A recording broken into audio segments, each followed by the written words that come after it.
Lideramos el camino de la opinión pública y buscamos que la cultura del debate alcance consensos y soluciones a los problemas de nuestro país.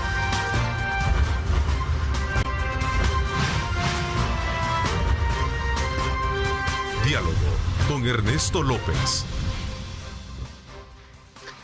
Muy buenos días, 6 de la mañana con 31 minutos ya en este jueves. Un placer saludarle. Luisa Mayoa les habla. Ernesto López continúa disfrutando de sus vacaciones, así que les vamos a estar acompañando esta y la próxima semana. Gracias por su sintonía.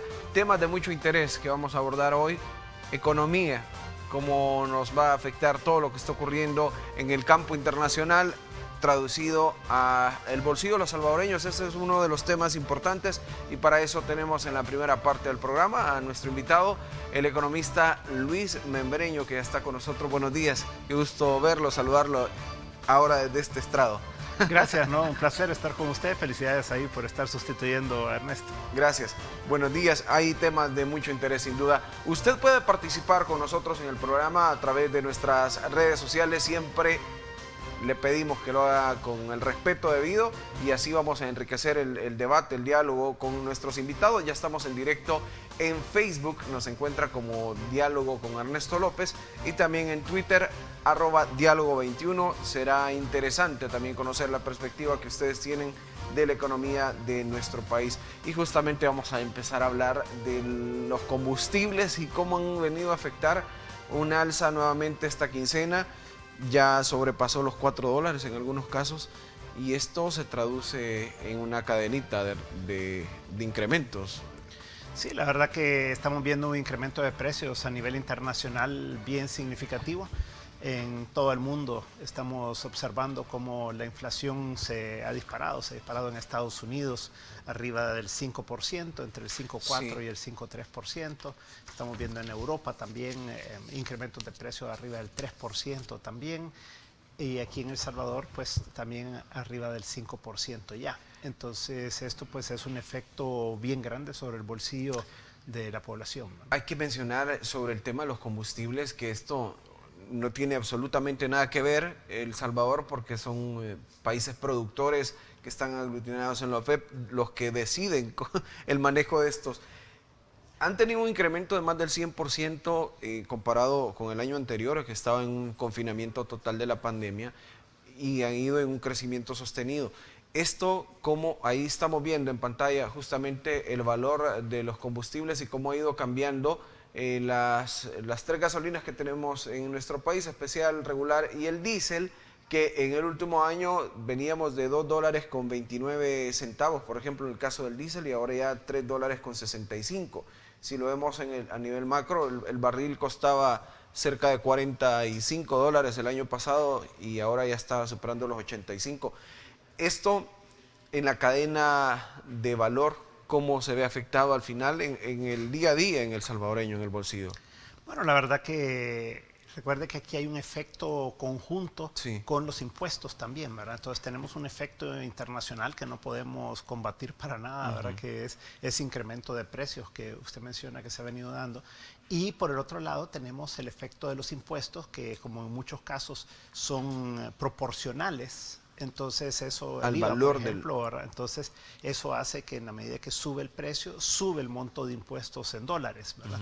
Entonces todo eso pues genera un incremento todavía más fuerte, ¿verdad? Yo acabo de estar estos días, regresé hace 2 días de Texas y el precio está abajo de $3, ¿verdad? Entonces sí ahí uno ve pues el efecto de los impuestos, ¿verdad? Como en California, por ejemplo, se puede acercar ya a $5, ¿verdad? $5. O sea, el galón de combustible. Pero el efecto realmente que hace la diferencia entre un lugar y otro no es el precio del barril de petróleo, sino es los impuestos que se le pone a cada galón, ¿verdad? Que en el caso de El Salvador son al menos 5 impuestos. Sí, definitivamente. Tenemos Fovial, FEFE, IVA, Cotrans y no me acuerdo cuál era el otro, pero... El impuesto de guerra que se llamaba. Que el FEFE. El FEFE, sí. ¿Y cuál era otro? Bueno, pero al final estos impuestos vienen a encarecer el valor real de cada galón. ¿Cómo poder hacer porque han dicho las autoridades de gobierno que no se va a subsidiar, por ejemplo, este tema de incrementos. y lo han hecho a través de una empresa estatal. El anuncio del presidente Nayib Bukele esta semana que a través del estatal Chivo Wallet iban a dar un subsidio, llamémoslo así, de 30 centavos de dólar a aquel que utilice Bitcoin en la compra, bueno, la Chivo Wallet como tal, en la compra de los combustibles, pero no se ha esclarecido a quién se va esta reducción. O sea, yo como usuario final sí sé que me van a cobrar 30 centavos de dólar menos por galón, pero el acuerdo entre las empresas y el estatal no lo tenemos claro. Sí, la verdad que todo es bien oscuro dentro del archivo Wallet, ¿verdad? No tenemos información más que lo que el presidente tuitea, ¿verdad? Y ahí pues sabemos que por otros medios, que son 3 los diferentes subsidios, digamos. Uno es de la empresa petrolera, Sí. otro es de la empresa gasolinera, digamos, y el otro es del gobierno, ¿verdad? Y que entre los 3 son los que pagan ese subsidio o esa reducción en el precio. Veíamos en pantalla que el subsidio del archivo Wallet no compensa el dólar con 40 y tantos centavos que ha incrementado en las últimas, ahí está, con 49 centavos en las gasolinas en los últimos 10 meses. Porque a pesar de este anuncio, el descuento de 30 centavos, el golpe sigue sintiéndose. Sí, definitivamente. O sea, estas son cosas muy temporales, porque además son por 15 días, Sí. por un periodo corto de tiempo, ¿verdad? Entonces, sí es un efecto muy fuerte el que está teniendo la población, por un lado, ¿verdad? A través de el pago del combustible en sus vehículos, a través también de los productos, ¿verdad? Que se transporta, todo se transporta de una manera u otra, ¿verdad? Y hablando de transporte, hay un tema delicado, que es el tema de los transportistas de carga, que han mencionado que, bueno, le están haciendo una solicitud al gobierno. ¿Cómo sería el análisis de este tema? Están pidiendo que congelen durante 3 meses el precio de los combustibles, que dice el gobierno, póngame el precio, porque yo no puedo estar subiendo el flete cada 15 días y incrementando toda la cadena de valor.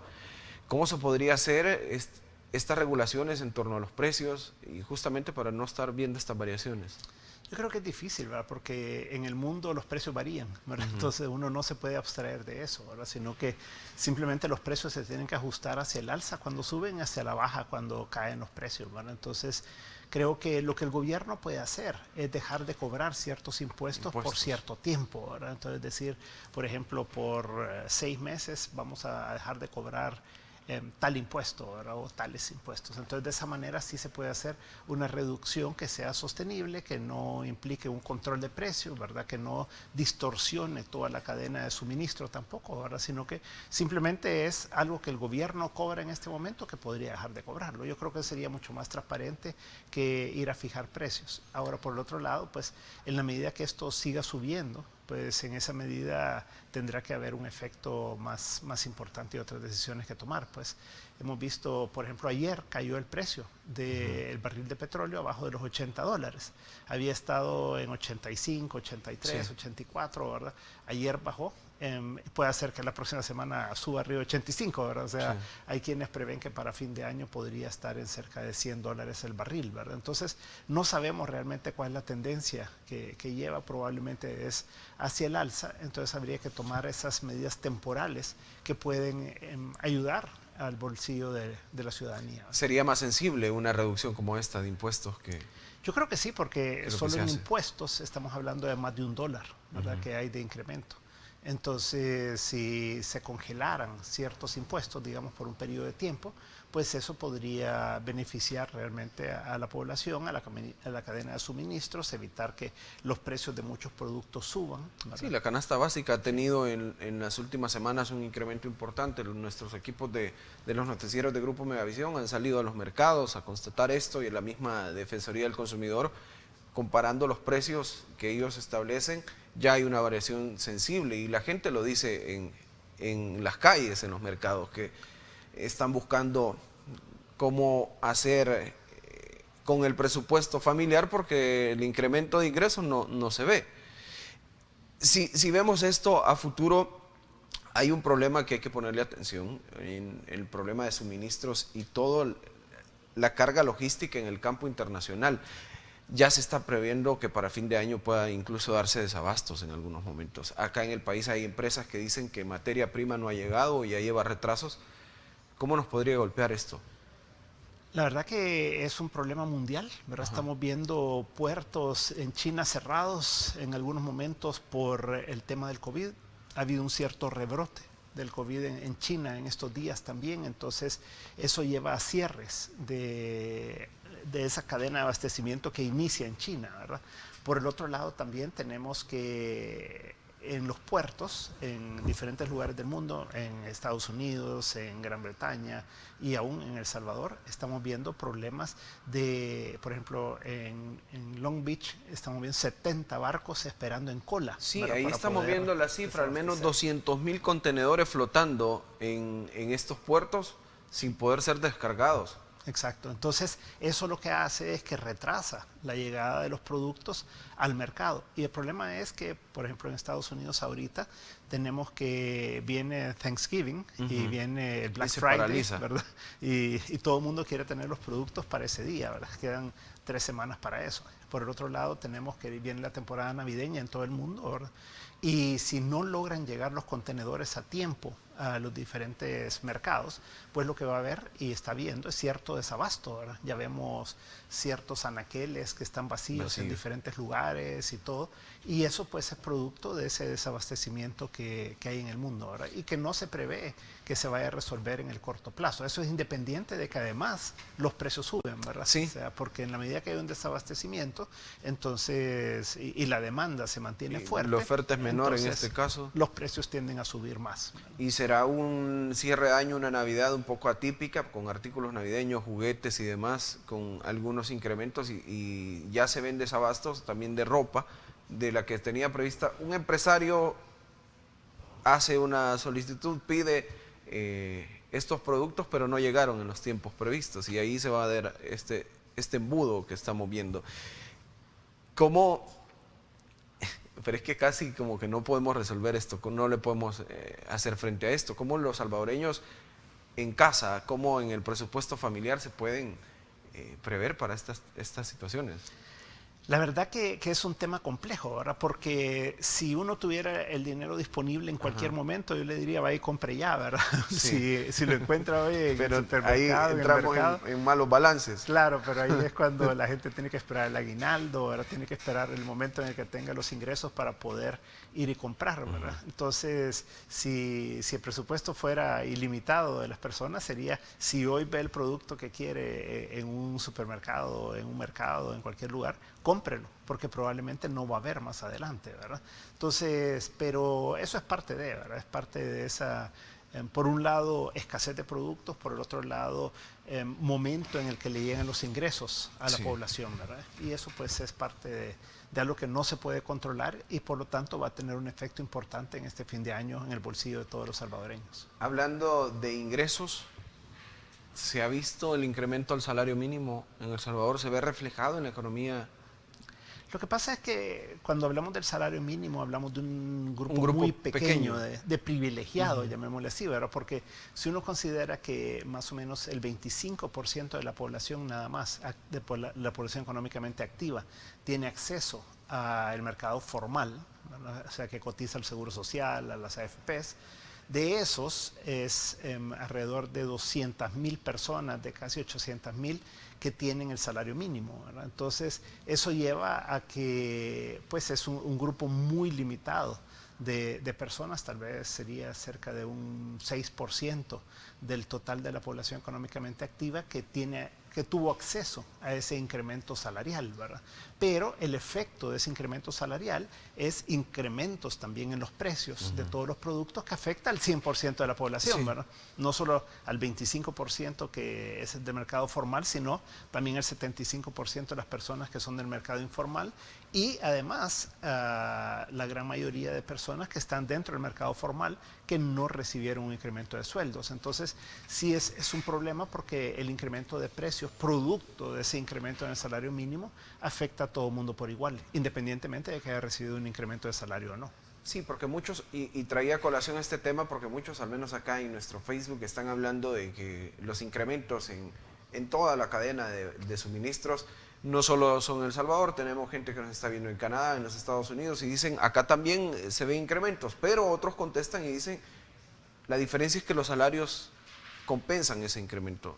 ¿En El Salvador? parece que no. Sí, lo que pasa es que como... O se siente más. Claro, lo que pasa es que ahí depende de otros elementos, ¿verdad? Depende del mercado laboral de cada país.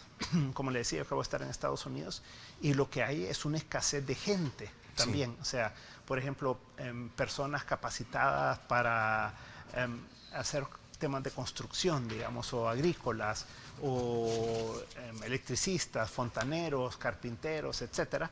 En Estados Unidos hay una escasez en este momento. Y eso genera, además, que los sueldos tiendan a subir. El problema de El Salvador es que la generación de empleo es bastante baja. Eso hace que haya un exceso de oferta de personas que estén queriendo trabajar o conseguir trabajo, y eso hace entonces que los salarios no suban, sino que se mantengan o tiendan a reducirse en algunos casos. Y ya que hablamos de empleos y de estos datos, justamente les queremos mostrar. Hoy en la prensa gráfica de este día aparecen cifras, al menos 80,000 empleos se perdieron en 2020 por el cierre económico, por la pandemia y la crisis provocada por la COVID-19, y aunque están en recuperación, aún hace falta llegar a recuperar estos empleos. Justamente de lo que estamos hablando, que también 10,220 empleos son adicionales que se registran en el sector público entre febrero del 2020 y agosto de este 2021, según la planilla del Instituto Salvadoreño del Seguro Social. Se están recuperando más los empleos públicos que los privados. Claro, lo que pasa es que el gobierno es el que está generando un exceso de gasto, además, que lo genera a través de esta cantidad de trabajadores adicionales que contrata.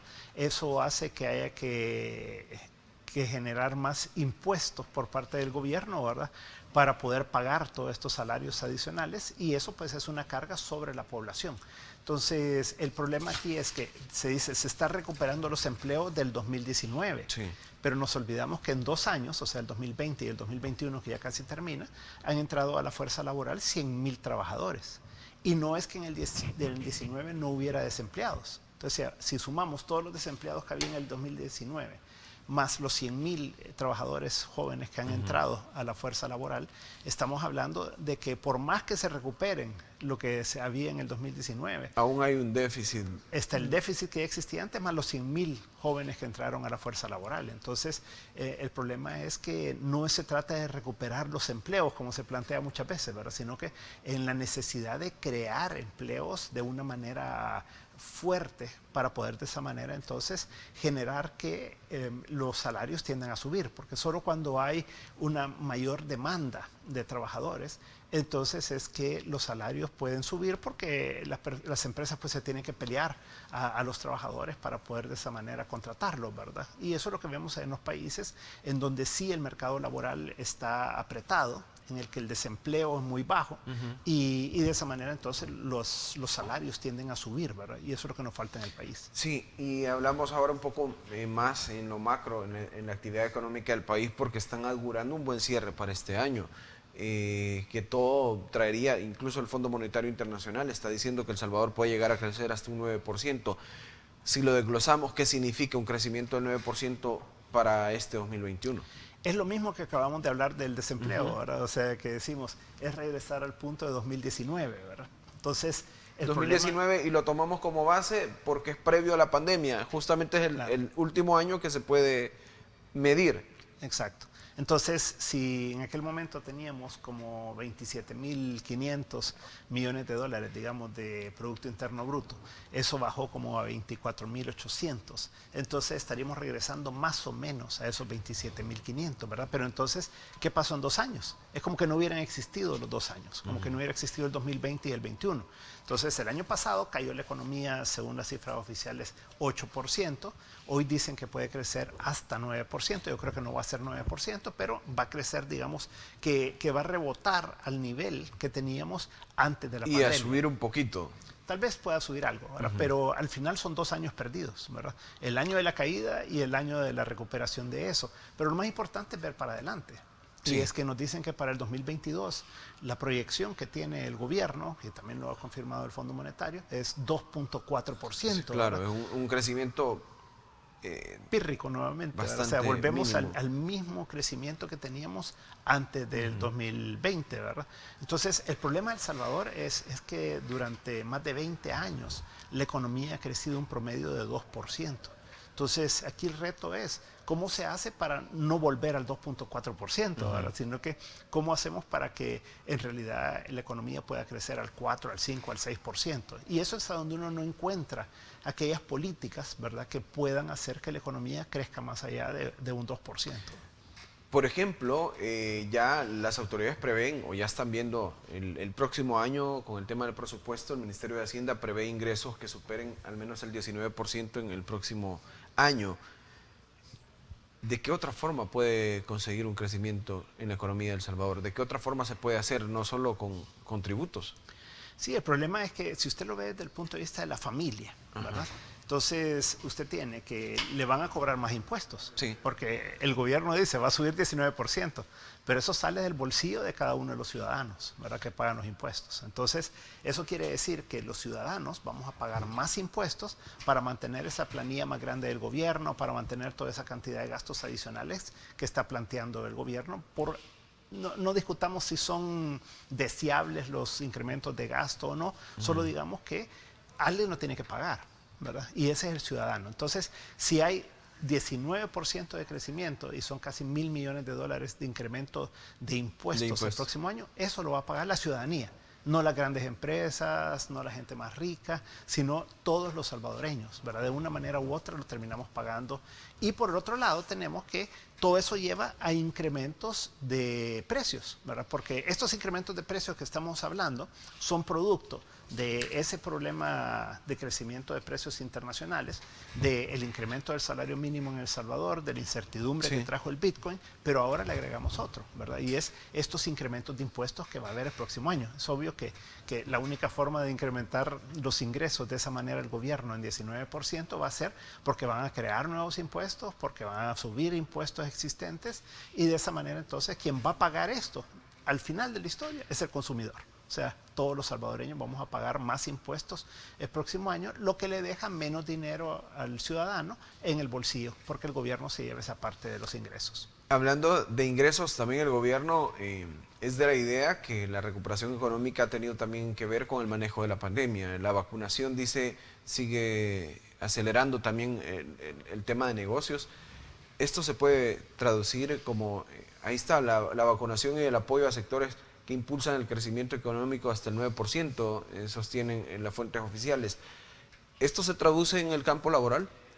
Yo creo que la vacunación es positiva y tiene su efecto, ¿verdad? Pero no es la que está causando esto. O sea, por ejemplo, volviendo al caso de Estados Unidos, donde acabo de estar en Texas. Sí. En Texas no se usa mascarilla, ¿verdad? O sea, cada quien anda como quiere.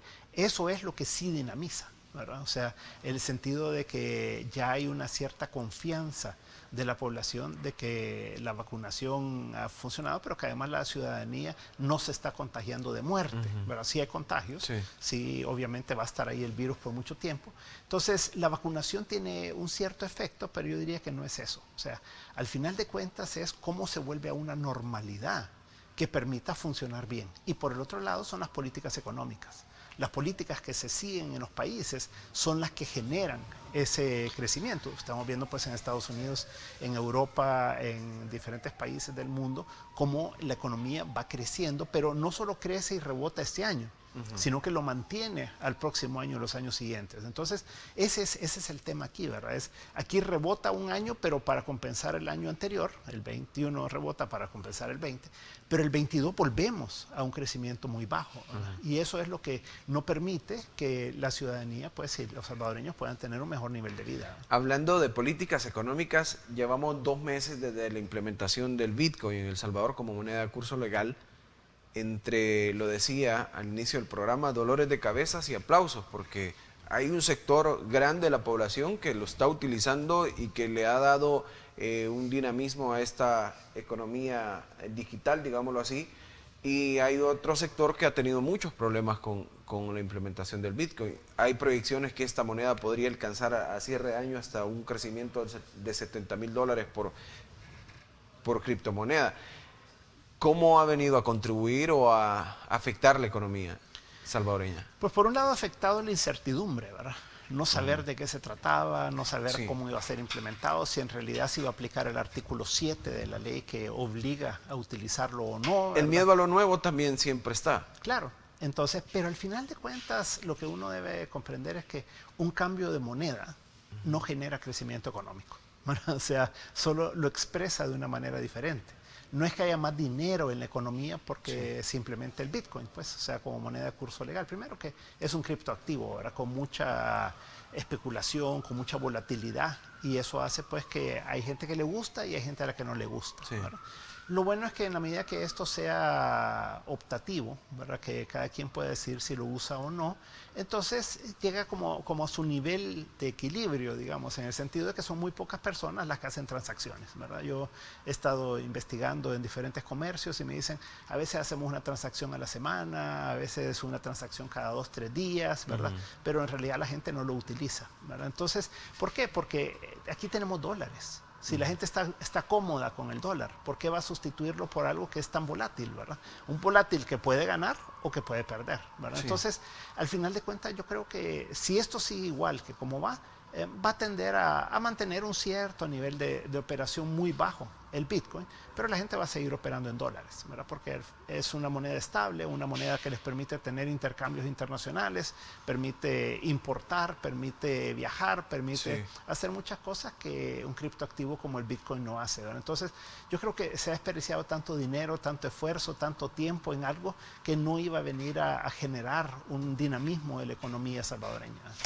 Y el incremento de esta criptomoneda, bueno, El Salvador como tal ya tiene una inversión real el país en criptomonedas.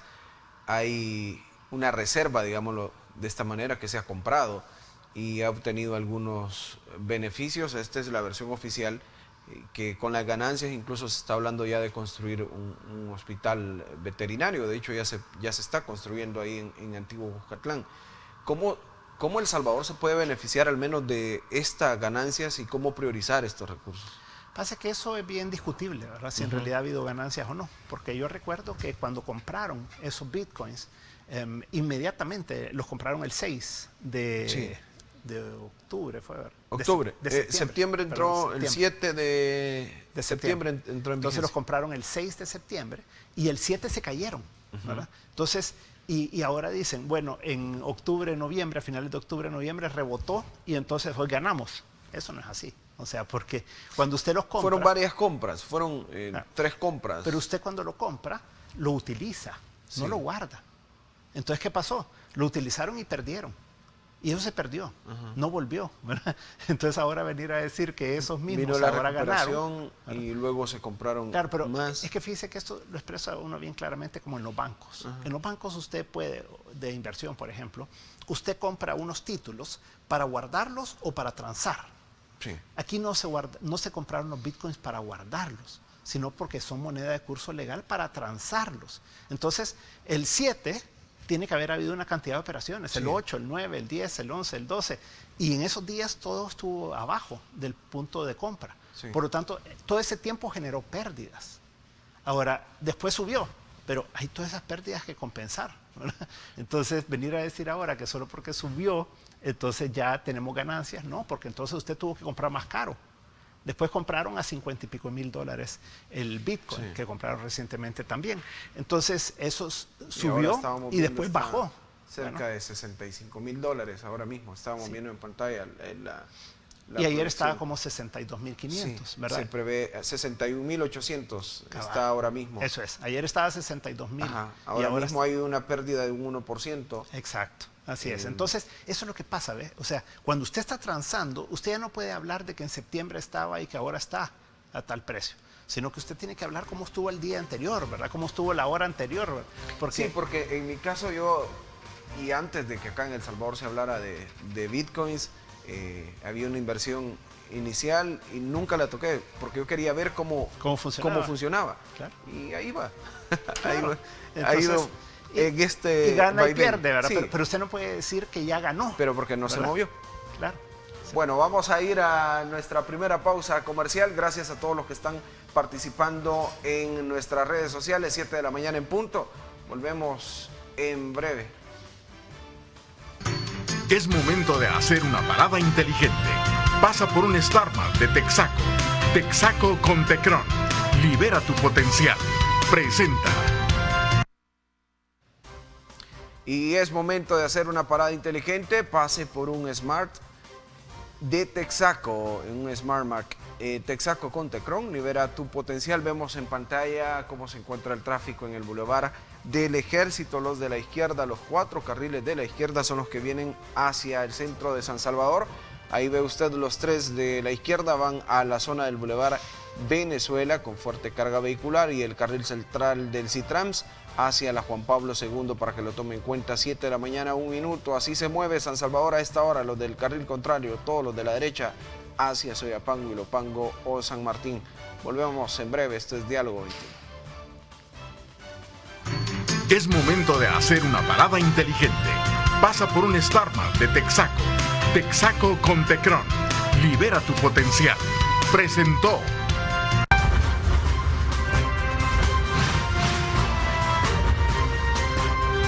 Diálogo con Ernesto López. Continuamos, gracias por estar ahí. 7 de la mañana con 4 minutos. Hablamos de temas económicos y lo importante que es cuidar el bolsillo de cara a lo que nos espera en los próximos meses, de aquí al cierre de este 2021. Hablamos con el licenciado Luis Membreño sobre estos grandes temas de país. Hablamos cómo se pueden ver afectadas también estas acciones económicas con las relaciones internacionales. El Salvador ahora mismo pasa por diferencias con el gobierno de los Estados Unidos, una de las economías principales que nos afecta directa o indirectamente, para bien o para mal. ¿Cómo se debe abordar estos temas también? Ya esto entrando un poco en política económica. Pues la verdad es que la relación con Estados Unidos es fundamental para El Salvador, ¿verdad? Desde el punto de vista del comercio internacional, de las remesas familiares, de la inversión extranjera, de la ayuda que también provee Estados Unidos al gobierno de El Salvador. Pero el otro tema que es bien importante es el del Fondo Monetario Internacional, sí, ¿verdad? O sea, si El Salvador no logra un acuerdo en este mes, ¿verdad?, con el Fondo Monetario Internacional, y no logra conseguir dinero de afuera, entonces la presión va a seguir estando sobre la economía nacional. Va a estar presionando los recursos a nivel local. ¿Y qué es lo que está ocurriendo? Como el gobierno jala y jala y jala dinero, ¿verdad? Entonces, nada menos hoy va a haber una emisión de $80 millones adicionales a los, no creo cuánto fue, 58 millones que hubo ayer, ¿verdad? Ayer fue en Letes, hoy en CETES, ¿verdad? Y el viernes hubo otra emisión privada de CETES también, y en las semanas anteriores hubo 3 emisiones privadas también de CETES. Entonces, lo que uno ve es una necesidad del gobierno enorme de recursos, ¿verdad? Y eso lleva a que las tasas de interés están subiendo en El Salvador. Y tiene un impacto ya significativo, por ejemplo, en la bolsa de valores, que es donde uno ve el movimiento diario, ¿verdad?, en los reportos. En agosto estaba a 1.29 los reportos, y esta semana está a 5%. Entonces ha sido un incremento muy fuerte el que ha habido en la tasa de interés. Eso se refleja en todas las tasas de interés en el país, ¿verdad? Entonces, el tener una mala relación con Estados Unidos lleva a que no hay un acuerdo con el fondo, que no puede obtener recursos de préstamos el gobierno, ni apoyos, y eso, al final de cuentas, pues golpea al ciudadano común y corriente, ¿verdad?, con la tasa de interés, con los precios en los productos, etcétera, ¿verdad? Entonces, el efecto de tener ese enfrentamiento tan grande con Estados Unidos, vimos la acusación que hizo Nuevas Ideas este fin de semana al gobierno de Estados Unidos de estar promoviendo y financiando supuestamente una escisión de diputados de Nuevas Ideas, ¿verdad? Entonces, todo eso pues nos lleva a que haya una buena relación, pues, ¿verdad? Si algo así no se puede probar contundentemente, ¿verdad?, es complicado. Entonces, el problema es que si se sigue generando ese ambiente tan nocivo con Estados Unidos, se cierran las fuentes de financiamiento internacionales, y eso genera un problema para el gobierno y para los ciudadanos. El presupuesto general de la Nación presentado y ya está siendo analizado en la Asamblea Legislativa contempla este acuerdo con el Fondo Monetario Internacional. Sí, uno logra deducir, ¿verdad?, que contempla 2 cosas, diría yo. Uno es ese acuerdo porque están esperando desembolsos muy grandes de préstamos para el próximo año, tanto para infraestructura como para el proyecto de Mi Primera Infancia en educación, como en salud, etcétera. Entonces, todos esos proyectos dependen de que haya un acuerdo con el fondo y que el Banco Mundial, el BCE, el BID les desembolsen recursos, además de lo que les puede desembolsar el Fondo Monetario Internacional, que es ese acuerdo por $1.300 millones en 3 años.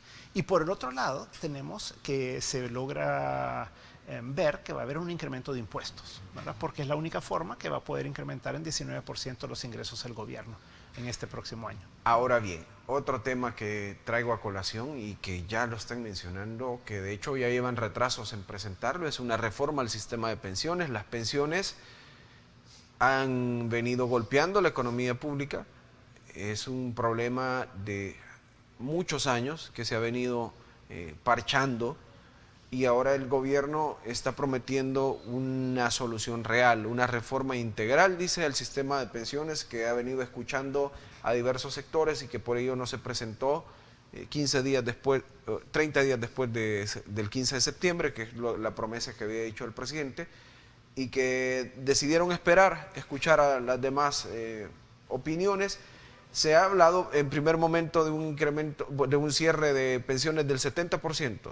Ahora lo que decía el ministro de Trabajo fue un 40% de pensiones. Son dos cifras que al final se pueden sacar algunas valoraciones sobre ellas.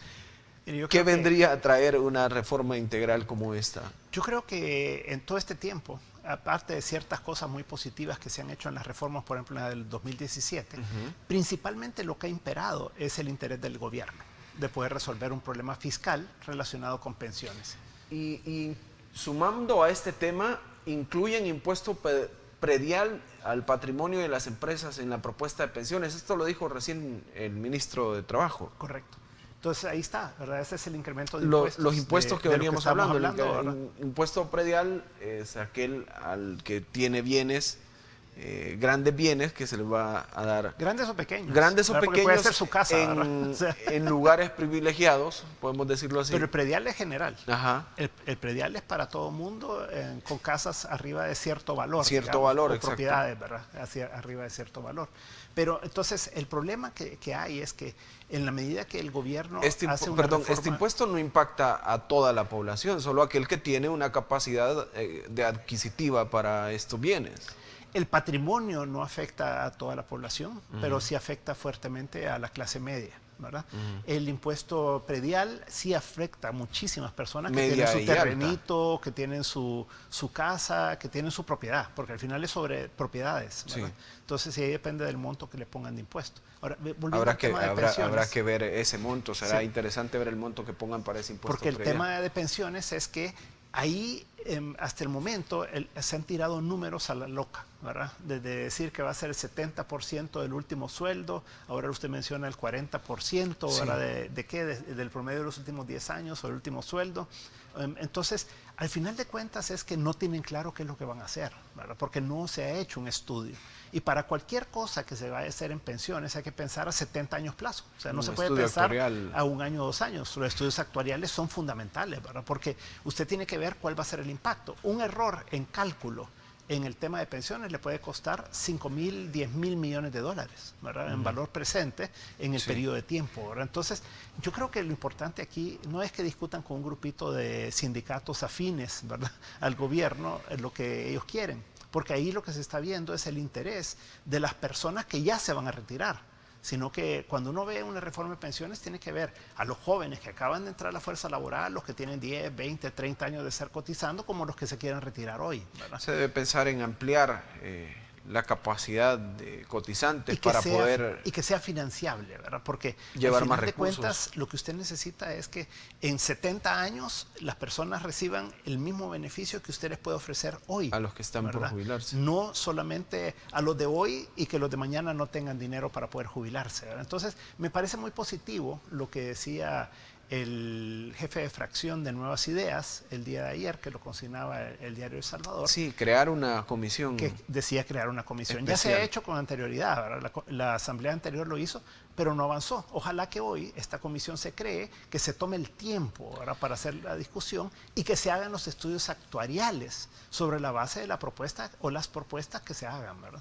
Y es que analizando, bueno, ahí está, crearemos una comisión especial para las pensiones, eso lo dijo Cristian Guevara, el jefe de fracción de Nuevas Ideas, y traigo a colación también el tema de pensando en los que se van a jubilar. En enero de este 2022 se suman 5.000 hombres a las pensiones y que ellos rondarán entre el 18 y el 19% de su último salario. Es una pensión muy baja. Las pensiones son muy bajas porque el gobierno así lo determinó, porque recordemos que todo se basa en la ley. ¿Qué fue lo que pasó? Durante una década el gobierno pagó tasas de interés del 1%. Sí. Eso implica $3.000 millones menos que recibieron los cotizantes, y eso implica un salario más bajo. Ahora, con el sistema actual se puede tener pensiones del 50% del promedio de los 10 años de salarios últimos que ha tenido una persona. Pero para eso hay que hacer una reforma integral, una reforma bien pensada, una reforma que incluya todos los cambios que esto requiere en el tiempo para que sea financiable, ¿verdad? Entonces, el dinero no sale del aire, ¿verdad? Sino que sale de las cotizaciones, del rendimiento de esas cotizaciones. ¿Ampliar la capacidad de cotización sería una buena medida para meter liquidez? Hay varias opciones, ¿verdad? Meter al sector informal. El sector informal, pero recuerde que cuando uno habla de pensiones, habla del tema individual, ¿verdad? ¿Cuánto ahorra cada quien? Entonces, sí hay que incluir a todo mundo, ¿verdad? Pero lo importante es cuánto cotiza cada quien, cuántos años cotiza y qué rendimiento obtiene de ese ahorro que va haciendo, ¿verdad? Se habla de un Instituto Nacional de Pensiones. Sí, el problema de eso es que para dejar de pagar administración. Los fondos individuales pasan a un fondo común y usted pierde su cuenta individual. Y se ha conocido un sistema mixto también de una administración nacional con un fondo individual. Habrá que esperar todo esto, lo vamos a conocer en cuanto presenten. Y los sistemas mixtos al final de cuentas terminan siendo o público o privado, o de reparto o de capitalización individual. El mixto no existe. Al final de cuentas son mitos, ¿verdad? Ahí está el caso de Argentina, ¿verdad? En el que se dijo que se va a hacer un sistema mixto en el 2006 y en el 2008 pasó todo a reparto, ¿verdad? Bueno, perfecto. Así vamos a llegar al final de esta primera parte del programa. Licenciado, gracias por la visita esta mañana para explicar estos temas y cómo se está viendo el movimiento económico en el país. No, gracias a usted, siempre un placer y felicidades por el programa. Gracias. Vamos a la pausa, pero al volver tenemos ya a nuestro segundo invitado. En la segunda parte estará con nosotros el ministro de Agricultura y Ganadería, David Martínez, que ya se encuentra acá en las instalaciones del Grupo Megavisión. Vamos a la pausa, tenemos temas de mucho interés para el sector agro para conversar con él. No vamos a tener miedo. En un partido, si vos crees en vos mismo, te metes en la mente que vas a pelear por todo. Hagámoslo por nuestro país. Econoparts y Válvulas, patrocinadores oficiales de la Selección Nacional, presenta. No hay bache, ni reto, ni cuesta capaz de frenarnos. Nuestra alineación está diseñada para levantarse, seguir creciendo y ser imparables. Creemos en el poder de tus ideas para crecer juntos y llegar más lejos. Nos ponemos la azul para que juntos sigamos soñando. El motor de la Selecta somos todos. Econopart y Valvoline, patrocinadores oficiales de la Selecta. Vamos a la pausa mientras observamos el tráfico en el sector del Boulevard de los Próceres. Los de la derecha son los que van hacia el Hospital de Niños o el Hospital para Niños Benjamín Blum. Los de la izquierda se desplazan hacia la 49 Avenida Sur, pasando frente al Estadio Nacional Jorge el Mágico González. Pausa. Bueno, el Boulevard de los Héroes tenemos ahí justamente. Pausa, volvemos enseguida. No vamos a tener miedo. En un partido, si vos crees en vos mismo, te metes en la mente que vas a pelear por todo. Hagámoslo por nuestro país. Econoparts y Válvulas, patrocinadores oficiales de la Selección Nacional, presentó.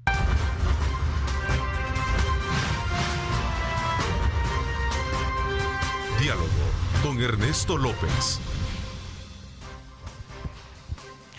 Gracias por estar con nosotros en esta segunda parte de Diálogo, 7 de la mañana con 19 minutos, y nosotros vamos a conversar con el ministro de Agricultura y Ganadería, David Martínez, con quien tenemos temas de mucho interés para la población, para conversar. Buenos días, gracias por la visita. un placer tenerlo acá. Muchas gracias, es un gusto estar aquí.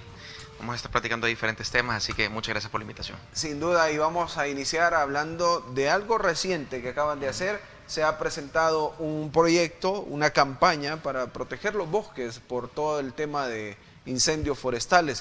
Sí. Ministro, si nos cuenta sobre esto, ayer mismo se lanzaba. Ayer se lanzaba, yo creo que es importante señalar que ahorita vamos a comenzar el verano, Sí. es decir, vamos a comenzar la temporada seca. Y como comisión tenemos la responsabilidad de hacer un buen uso de los suelos, pero sobre todas las cosas proteger a la población rural de incendios que arriba del 85% son provocados por agricultores. Creemos que la práctica de los incendios no afecta solamente físicamente o pone en riesgo físico a las personas que lo hacen, y no solamente a las personas que lo hacen, sino que también a los vecinos, sino que hay una afectación grave tanto a los suelos, al medio ambiente, a las futuras cosechas, porque el mal uso, Sí. el mal uso o el estas uso quemas. incorrecto de las quemas te afecta para las siguientes cosechas. Es decir, el desgaste del suelo daño es del algo suelo. notable que se hace para los diferentes cultivos que se hacen, tanto con las personas que lo hacen como sus alrededores. Entonces lo que nosotros queremos es disminuir. Recordemos que arriba del 29%, casi el 30% del territorio salvadoreño es bosque y tenemos que protegerlo. Entonces hemos creado este comité que no está liderado por el Ministerio de Agricultura y Ganadería, pero está Protección Civil, están los bomberos, está la Policía Nacional Civil, Medio está el ambiente. Ejército, está el medio ambiente, que tiene como finalidad educar a la población para poder evitar este tipo de catástrofes. Entonces hemos creado diferentes mesas, queremos nosotros hacer conciencia, queremos concientizar a la población a través de la educación de la misma para poder evitar, y creo que el fin real de esto es que en los próximos años podamos eliminar completamente las quemas. Y la práctica de la quema en la agricultura, en el agricultor, se puede eliminar. Es decir, ahí sabemos que hay prácticas modernas para no hacer este tipo de quemas y preparar la tierra, pero que principalmente es el incremento de estas. Lo que pasa es que recordemos algo, ¿por qué nosotros hacemos práctica o por qué los agricultores Sí. hacen práctica? Porque técnicamente tienen una agricultura que es muy primitiva. Sí. Parte de lo que se quiere hacer en el plan maestro es ese salto tecnológico, ese salto en capacitaciones, en conocimiento, para que eventualmente estas prácticas queden prácticamente anuladas. En otros países de primer mundo, a través del uso de tecnologías, nosotros podemos evitar el 100% del uso de estos recursos. Entonces lo que nosotros queremos hacer es, en la campaña de concientización, explicarle cómo se debe hacer, porque pasa lo siguiente: si se quiere hacer, hay formas de hacerlo. Hay formas ordenadas de hacerlo, comunicándole al Ministerio de Agricultura y Ganadería, comunicándole al Cuerpo de Bomberos y anunciar que se va a hacer una quema programada. Entonces, aún con lo que se tiene actualmente, hay formas y hay protocolos que se deben de seguir.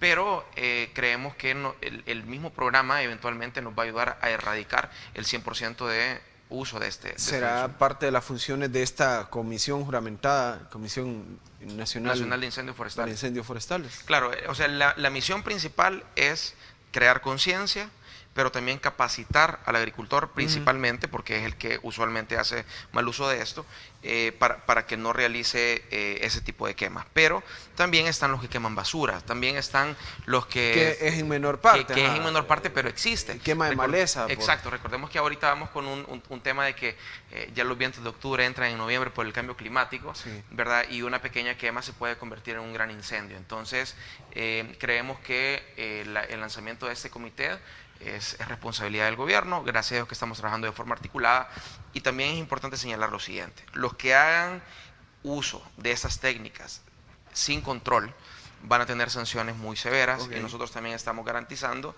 de que vamos a darle seguimiento a aquellos que hacen mal uso de estas prácticas. ¿A través de alguna ley? Lo que pasa es que realmente el comité tiene diferentes facultades, Ok. y vamos a utilizar las leyes que ya existen, ¿verdad? Es decir, estamos trabajando con la Fiscalía, con la Policía Nacional Civil para darle seguimiento. Ya tenemos articulados que nos respaldan para poder sancionar, y es parte de lo que nosotros estamos ejecutando con el comité. Bueno, perfecto. Entonces ahí está esta Comisión Nacional para Incendios Forestales. El objetivo es proteger los bosques, proteger la tierra, evitar estas quemas y hacer conciencia también en la población, no solo en agricultores que hacen la gran cantidad de esta práctica, pero también la población en general. A veces se dan estos incendios por un descuido. Viene diciembre, la práctica de la quema de pólvora también genera este tipo de incendios y eso es lo que se quiere prevenir. Bueno, ahí está el tema. Hablamos ahora de los programas que están llevando a cabo adelante, por ejemplo, el programa Rural Adelante, que así se llama. ¿En qué consiste y qué es lo que buscan con estos proyectos que están buscando dinamizar la agricultura? Bueno, en el caso de Rural Adelante, nosotros hemos destinado un monto a la zona de Occidente para poder dar capacitación, para poder dar equipamiento, asistencia técnica a pequeños productores de escasos recursos, y hemos destinado una cantidad de invernaderos para producción de ciertas hortalizas. Este programa realmente nos gustó tanto que fue una de las bases que nosotros tomamos para poder crear otro programa que vamos a lanzar en paralelo, que se llama Receto. ¿Por qué Receto? Porque es la producción de repollo, cebolla y tomate. Es imposible que nosotros saquemos a la población de la pobreza, o la población rural de la pobreza, tratando de hacer uso del mismo tipo de agricultura que se hacía históricamente. Entonces tenemos que darle tecnología, tenemos que darle recursos, tenemos que darle insumo, tenemos que ayudarle con la comercialización, y Rural Adelante fue el primer paso de una serie de programas que se tienen alrededor de todo el país. Aproximadamente creo que son más de 25 puntos que nosotros hemos identificado en todo el país que se le está ayudando, pero este programa es tan bueno y tan eficiente en cuanto a la optimización de la producción, en cuanto al ingreso que se le genera al beneficiado, que, como te repito, estamos lanzando el 26 de noviembre, estamos lanzando el programa Receto en la zona alta de Chalatenango. ¿En qué consiste el programa Receto? Porque yo creo que es importante vincularlo con Rural Adelante, porque prácticamente es un espejo de lo que estamos haciendo. Nosotros tenemos una importación desmedida, esa es una realidad. Más del 80% de lo que nosotros consumimos como país es importado de los países vecinos. Del alimento que consumimos. Y eso es grave. ¿Por qué es grave? Porque tenemos las condiciones para nosotros acá producir. Tenemos las condiciones adecuadas, tenemos un país tropical, tenemos una cantidad grandísima de tierra ociosa y tenemos la fuerza de la gente. ¿Qué es lo que se necesitaba? Un gobierno que se articulara para poder dar recursos y crear programas que ayudaran a generar riqueza a través del agro. Entonces, en el programa específico de Receto, que así lo hemos bautizado, vamos a agarrar la zona alta de Chalatenango porque hemos hecho una alianza estratégica con el Instituto Interamericano de Cooperación Agrícola IICA, en donde ellos han traído especialistas de Israel que nos han hecho un levantamiento de información de cuáles son las zonas en El Salvador que se puede producir qué producto eficientemente. Entonces hemos enfocado la producción de hortalizas en la zona alta de Chalatenango porque creemos que podemos tener una alta rentabilidad, una alta productividad y podemos generar riqueza en la zona. Entonces, hemos pedido ahorita un refuerzo presupuestario, pedimos al Ministerio de Agricultura y Ganadería y tenemos una inversión aproximadamente entre 16 y 20 millones de dólares, a donde se le va a dar al productor un equipo tecnológico, un kit tecnológico, para que pueda maximizar su producción y que actualmente, pongamos que está en X1, vamos a llevarla a X3, es decir, vamos a triplicar la producción que ellos tienen en hortalizas. Entonces, ¿qué es lo que vamos a lograr con esto? Número uno, impactar casi 18,000 empleos, entre directos e indirectos. Disminuir entre un 20 y un 22% las importaciones de esos tres productos, que son productos de alto consumo en El Salvador, es decir, el tomate, el repollo y la cebolla son el pan diario que nosotros tenemos prácticamente. Por eso aquí les llamó la atención, estoy viendo en redes sociales el nombre, Receto, repollo, cebolla y tomate, por eso era así. Ministro, dice... por acá Romeo está poniendo de ejemplo Países Bajos, que en una porción pequeña son de los mayores productores de frutas y verduras en el mundo. Y cómo cambiar también la mentalidad, porque no es que vamos a descubrir la piedra, dice, ya las técnicas y tecnología existen en el mundo. Muy cierto, pero traerla, lo que dice Romeo es lo que estamos haciendo. Pero traerla acá y cambiarle la mentalidad a nuestro agricultor, ¿cómo se hace? Lo que pasa es que hay que ser más agresivo. En el ejemplo de justo el ejemplo de los Países Bajos, yo estuve en Holanda hace 3 meses, aproximadamente 3-4 meses.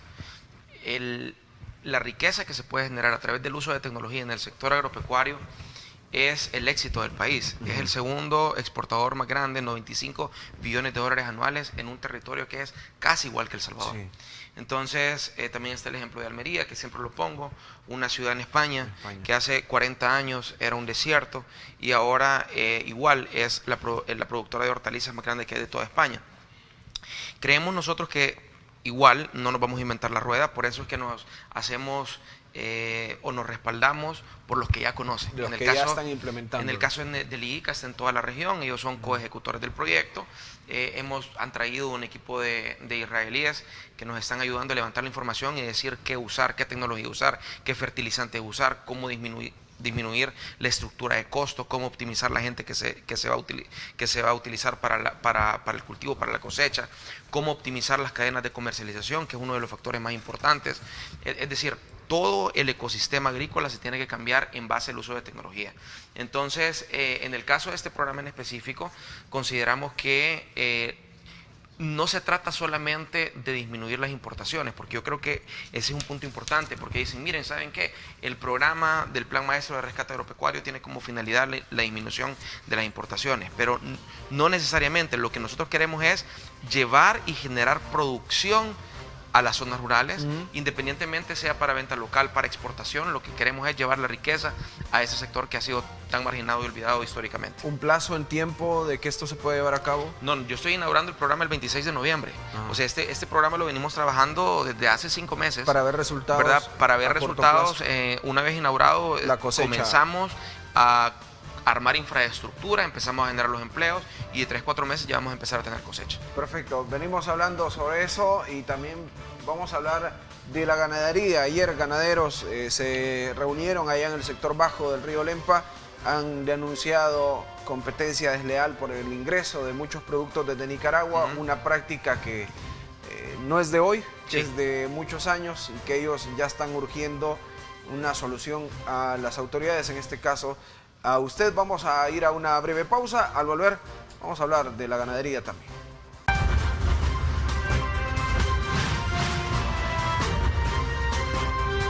Diálogo con Ernesto López.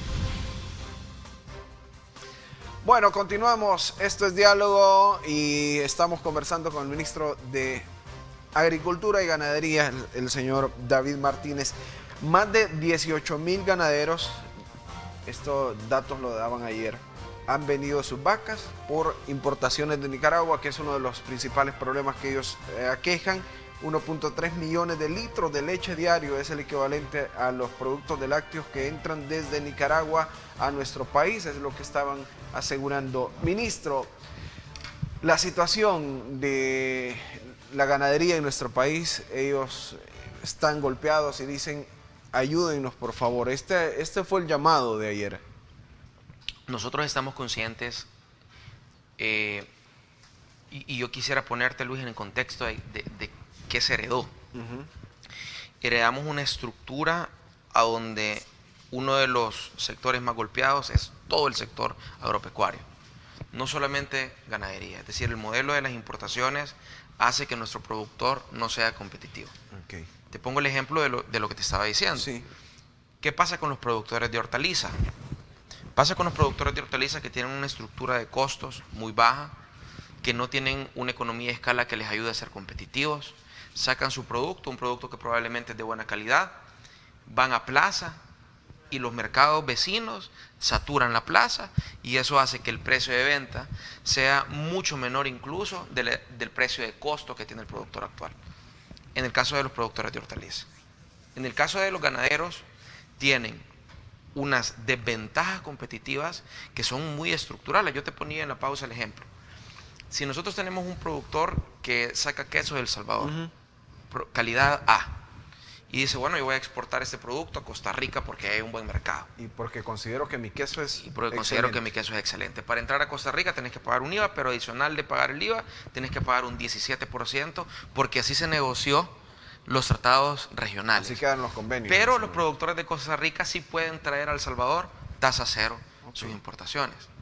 Entonces, todo el modelo que se heredó parecía que tenía la intención de eliminar completamente al productor local. Dicho eso, el productor local tiene diferentes desventajas. Número uno, ellos tienen una producción ganadera, Sí. compitiendo con países vecinos que su producción principal no es la leche. Eso hace que su estructura de costos sea Mucho más muchísimo mayor que la de los países vecinos. Tienen una estructura de costo compitiendo en áreas pequeñas versus los países vecinos Que que son tienen territorios, áreas mucho más extensas. extensos. Encima de eso, lo que dicen es verdad. Nosotros como Ministerio de Agricultura y Ganadería tenemos las fronteras, que es nuestro ingreso oficial, a donde nosotros somos cero tolerantes a productos que no cumplan con microbiología y que obviamente si encontramos presencia de otros, hemos encontrado por ejemplo cloro, Luis, en quesos, en plaza, no en frontera, Sí. en plaza hemos encontrado. Han anunciado históricamente, no ahorita, pero presencia de formalina, es algo anecdótico Sí. que hay.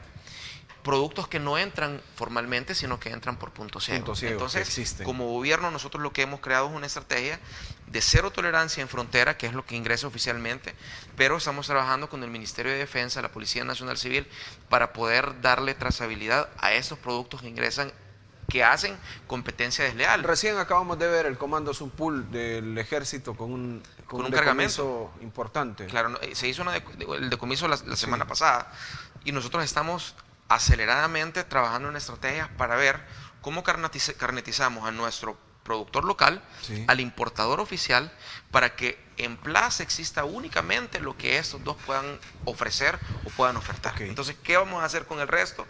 El resto se va a decomisar, así de simple.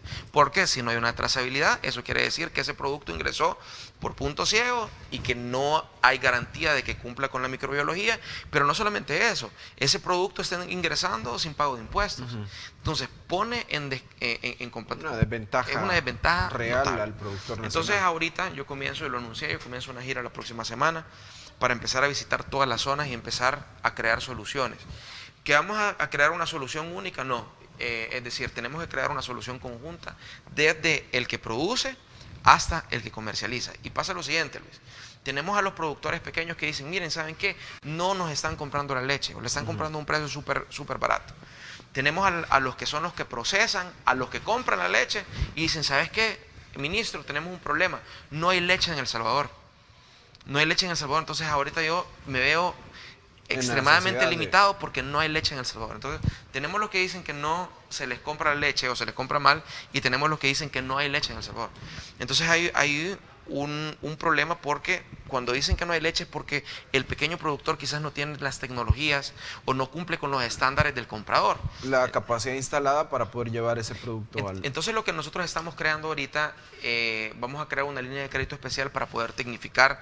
Estamos creando un plan con nuestra dirección de ganadería para poder crear un instituto de investigación con la remodelación y la renovación que va a tener el CENTA para poder darle seguimiento y poder ayudarle con su estructura de costo, poder ver de qué forma pueden ser más competitivos, cómo pueden ser más rentables, cómo crear un vínculo para poder disminuir las cadenas de intermediación. Algo importante, Luis, siempre los intermediarios son los que han abusado y los que se de quedan todos los productores. Con la mayor cantidad. Es decir, si nosotros lo vemos, y lo hablamos ahorita incluso con la cadena de café, hace 2 semanas, hace 2 semanas fue el simposio y la primera ponencia que hubo, se demostró en toda la cadena, el producto terminado, cuánto gana el productor, y gana menos del 2.5% en toda la cadena de distribución. Y eso pasa en lo mismo, eso pasa con los ganaderos, eso pasa con todos los productores adentro de los subsectores. Entonces, ¿qué es lo que nosotros queremos? Acortar esa cadena de intermediación para que le llegue mejor precio al productor, pero también que le llegue mejor precio al consumidor final. Es parte de lo que estamos trabajando. Entre las soluciones, pregunta acá, ¿cuáles serán? Hablaba de una gira, se va a acercar con los productores, De los productores en el país, exacto. en diferentes regiones. Exacto. La problemática ya está identificada. O sea, aquí no nos vamos a inventar tampoco la rueda. Sí. Tenemos que empezar a crear soluciones prácticas. Es decir, la solución real, inmediata, es ver cómo nosotros ayudamos con la estructura de costos y cómo nosotros paramos la competencia desleal. Ahora, no es, y yo quiero dar el mensaje, no es únicamente en frontera oficial. O sea, nosotros tenemos ahorita una guerra contra lo que ingresa de forma ilegal y lo que ingresa de forma ilegal, pero que crea esa competencia desleal, tanto los que importan formalmente, que pagan los impuestos, como el productor local, que está generando un producto de alta calidad, que cumple con estándar. Ya se llevan algunas propuestas con los ganaderos, Sí. ya identificado el Sí. problema. Sí. La solución se les lleva, miren, nosotros esto vamos a Exacto, hacer. o sea, aparte de la gira no Por solamente ejemplo, es crear los insumos, sino que ver de qué forma como gobierno les ayudamos exonerando ciertos insumos, viendo de qué forma nosotros podemos ayudarle a poder generar una economía de escala. Siempre las economías de escalas te ayudan a que podamos tener una estructura de costo más estructurada, pero sobre todo menor. Entonces, como gobierno, ahorita lo que queremos es ayudar a esa reestructuración de costo para que el ganadero pueda tener mayor rentabilidad. Es decir, agrupar siempre a los pequeños y ordenar a los pequeños siempre nos va a ayudar a poder, siempre el orden nos va a ayudar a canalizar la ayuda de forma eficiente. Y te pongo el ejemplo del proyecto que vamos a lanzar, que es el proyecto de Receto. ¿Por qué nosotros lo lanzamos también en la zona alta de Chalatenango? Porque encontramos una comunidad ordenada, ya están cooperativas que ya están sí, estructuradas, totalmente. pequeños productores que ya se ordenaron, cooperativas de jóvenes, cooperativas de mujeres. Entonces, cuando nosotros llegamos al lugar, Están a un encontramos paso de hacer ese cambio ellos. los productores de Sí, Chalatenango. en Chalatenango. Ellos ya son ahorita beneficiados, ya tenemos el listado, ya ahorita tenemos los grupos alineados, ya tenemos quiénes van a ser los beneficiados, cómo van a ser beneficiados, ya ahorita están terraceando, por ejemplo, ya los kits están de camino, ya ahorita están, el viernes, están instalando los primeros para hacer el lanzamiento oficial, los sistemas de riego, es decir, el orden nos ayuda a que nosotros podamos canalizar la ayuda de forma eficiente. Y es el mensaje que mandamos a todos los sectores. En el caso del sector cafetalero igual. Tenemos una mesa que están desde los productores hasta los exportadores. Los que están Entonces, vendiendo. ¿qué nos han ayudado a eso? Ellos mismos nos han dicho, miren, esta es la estructura de la deuda que tenemos. Yo tuve una reunión con el secretario de Comercio e Inversiones el día de ayer, con los diferentes presidentes de banco, ayer en la mañana, porque estamos viendo el tema de la suspensión de los embargos, que le vamos a hacer frente de una forma distinta. Le vamos a hacer frente de una forma tal que le vamos a poder refinanciar inmediatamente. Entonces, el orden y la unificación del subsector siempre nos ayuda a que nosotros podamos canalizar la ayuda de forma eficiente. A ver, vamos a ir a la pausa y vamos a venir hablando de café. El llamado ahí está también para el sector de la agricultura, bueno, de la ganadería en sí, que se les va a estar visitando con algunas soluciones a estos problemas que ya se han identificado. El llamado desde el ministro es orden, que se agrupen y que puedan entre todos empezar a buscar una solución. Exacto. Vamos a la pausa, volvemos en breve. Esto es Diálogo.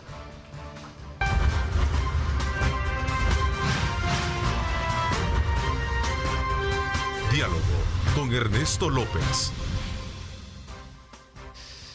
Gracias, continuamos y vamos a hablar de algo que nos gusta a la mayoría de salvadoreños, el café y cómo potencializarlo. Ministro, hay que mencionar que en los últimos años la cultura del café ha ido mejorando en torno a lo que consumimos, a lo que se produce.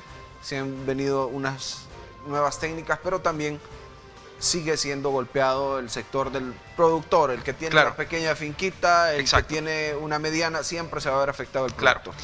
el café nos llena de pasión. Yo creo que Sí. ese es un tema para nostálgico. O sea, Totalmente. siempre que hablamos con un salvadoreño que ha sido caficultor, independientemente sea pequeño, mediano, grande, o sentir que tenemos una de las mejores tasas a nivel mundial. Te pongo el ejemplo.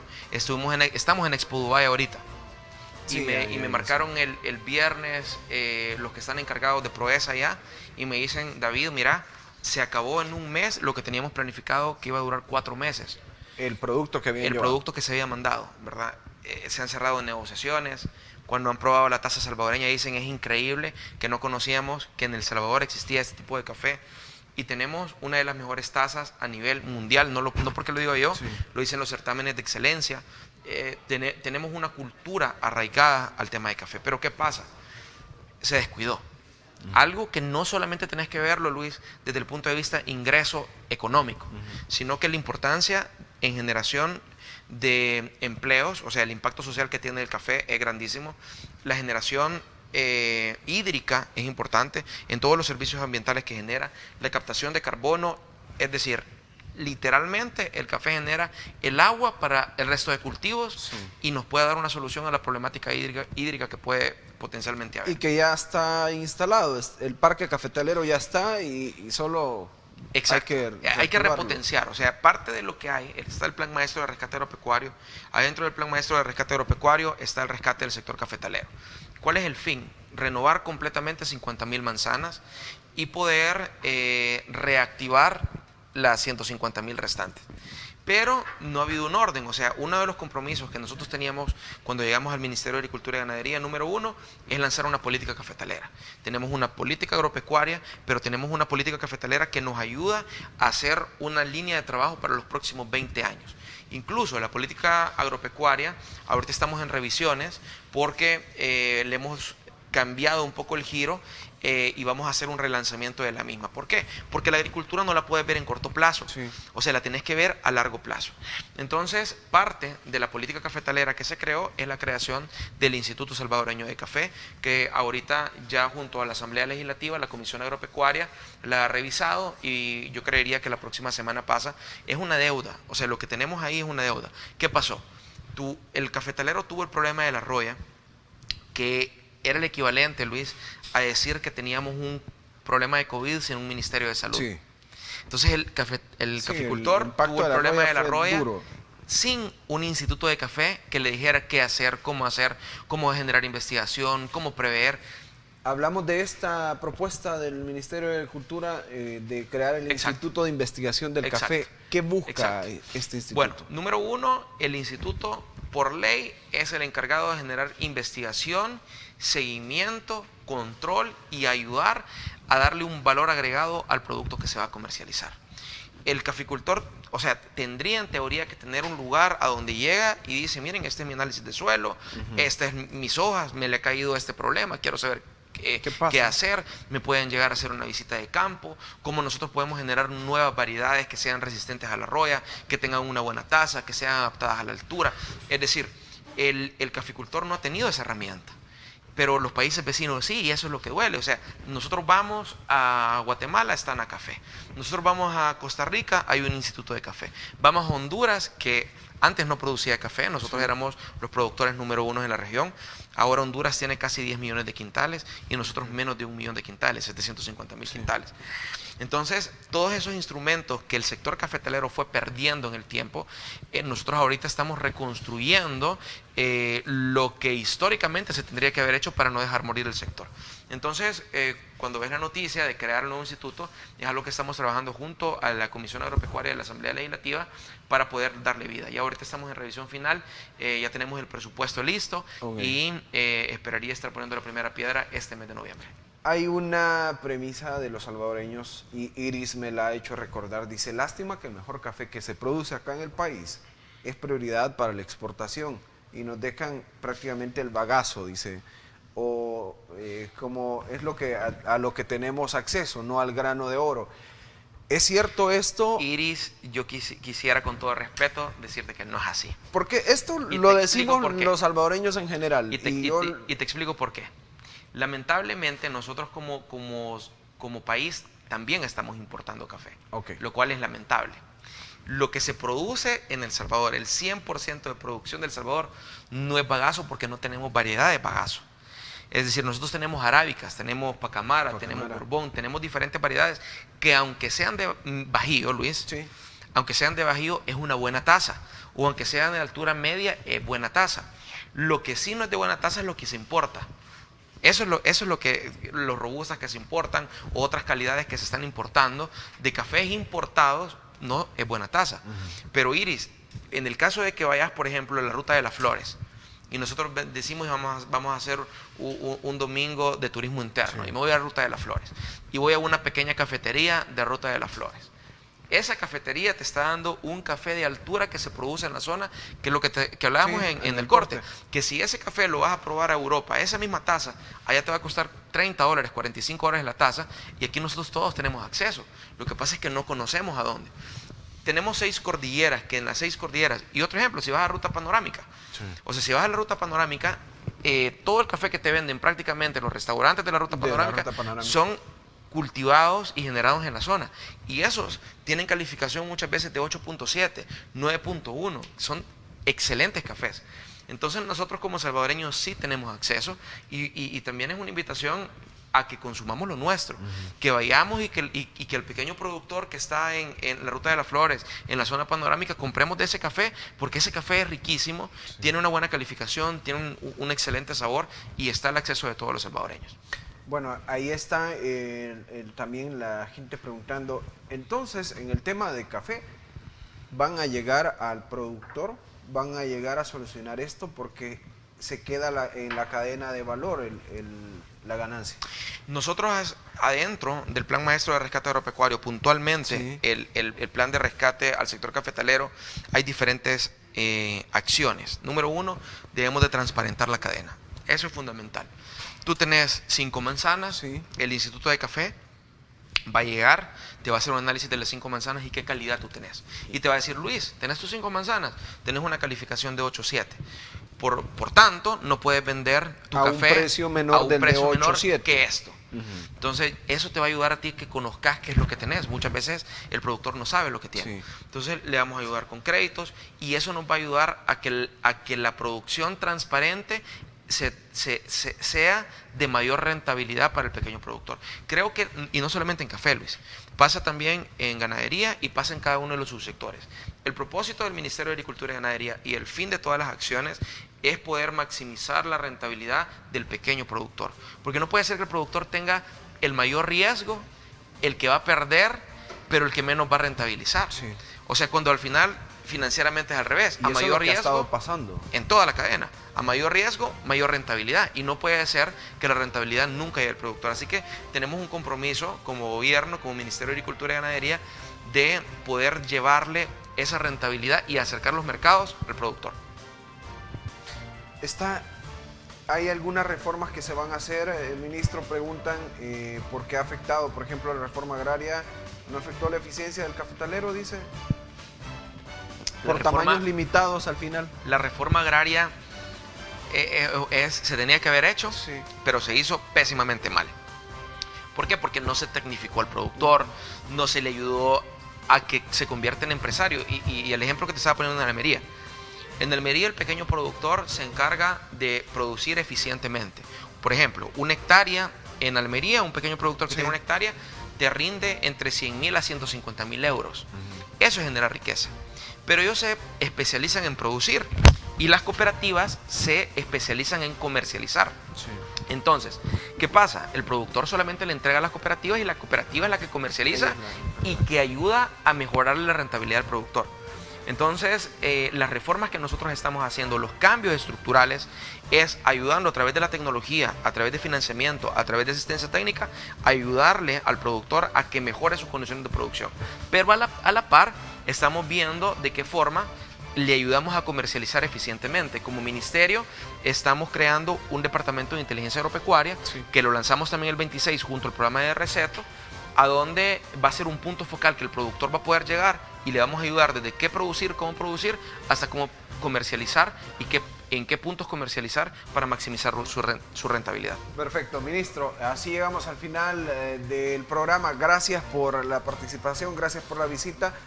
Hay muchos que se asombraron, pero sí hay tasas de más de 30 euros en el mundo y muchísimos más. Claro. Hay tasas de café. Claro.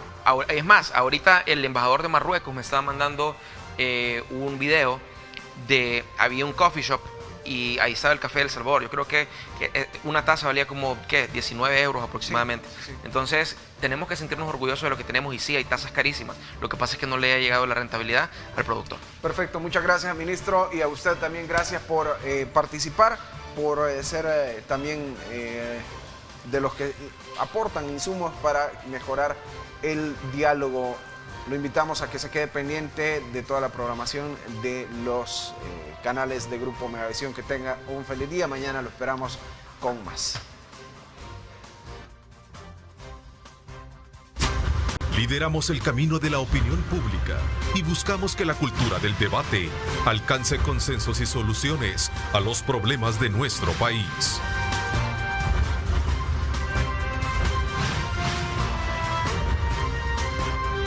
Diálogo con Ernesto López.